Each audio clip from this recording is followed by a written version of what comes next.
안녕하세요. 슈퍼헤어 만드는 한의학 박사 이문원입니다. 이 영상에서는 슈퍼헤어를 만들어주는 한방 성분으로 천남성에 대해서 알아보려고 합니다.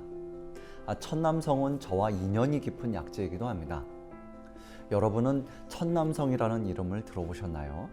흔하게 사용하는 약재가 아니라서 대부분은 잘 모르실 겁니다. 천남성은 처음부터 천남성이라고 불린 건 아닙니다.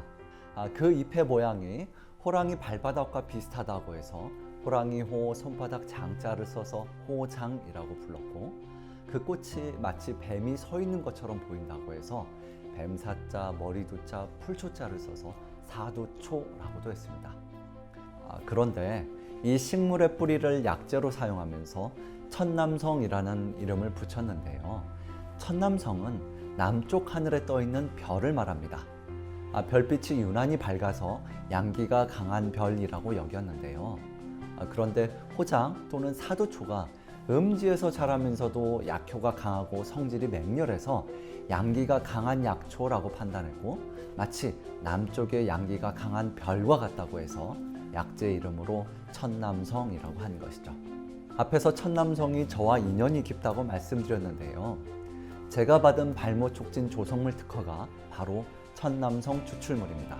천남성 추출물이 정말 발모촉진 기능이 있는지 이제부터 실험 결과를 보면서 설명드리겠습니다. 자연스럽게 탈모가 생긴 쥐를 대상으로 한 실험인데요. 실험 모델로서 아주 좋은 경우였습니다. 인위적으로 털을 깎은 쥐가 아니라 자연적으로 탈모가 생긴 쥐를 대상으로 했으니 더 의미가 있는 것이죠. 대조군은 자연 탈모가 있으면서 50% 에탄올을 15일간 바른 경우이고요.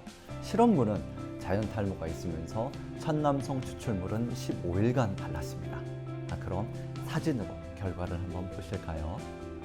눈으로 봐도 천남성 추출물은 바른 쥐들은 다시 털이 자라났고, 천남성 추출물을 바르지 않은 쥐들은 계속 탈모인 상태였습니다. 그렇다면 두피에서 어떤 변화가 생겼길래 이런 차이를 보였는지 조직 검사를 해봤습니다. 자연적으로 탈모가 생긴 부위의 모공은 휴지기 모공이었는데요. 휴지기 모공이란 모발이 더 이상 자라지 않고 빠지기를 기다리고 있는 모공을 말합니다. 그런데 천남성 추출물을 바른 부위는 휴지기 모공에서 다시 성장기 모공으로 바뀌었습니다. 또 모공 주변으로 혈관 생성 인자가 증가하면서 혈액 공급이 더 잘 되도록 해주었고, 모발을 자라도록 지시를 해주는 신경 전달 물질을 증가시킴으로써 다시 모발이 자라도록 했습니다. 그런데 여기서 여러분이 꼭 기억해 두어야 할 점이 있습니다. 이러한 효과는 천남성 추출물을 먹을 때가 아니라 두피에 뿌리거나 바를 때 나타난 것입니다. 그래서 이 영상을 보고 나서 여러분이 천남성을 직접 구해서 먹는 일은 절대 없어야 합니다. 천남성은 많이 먹으면 독성 반응을 일으킬 수 있어서 본인이 스스로 다려서 먹으면 위험합니다.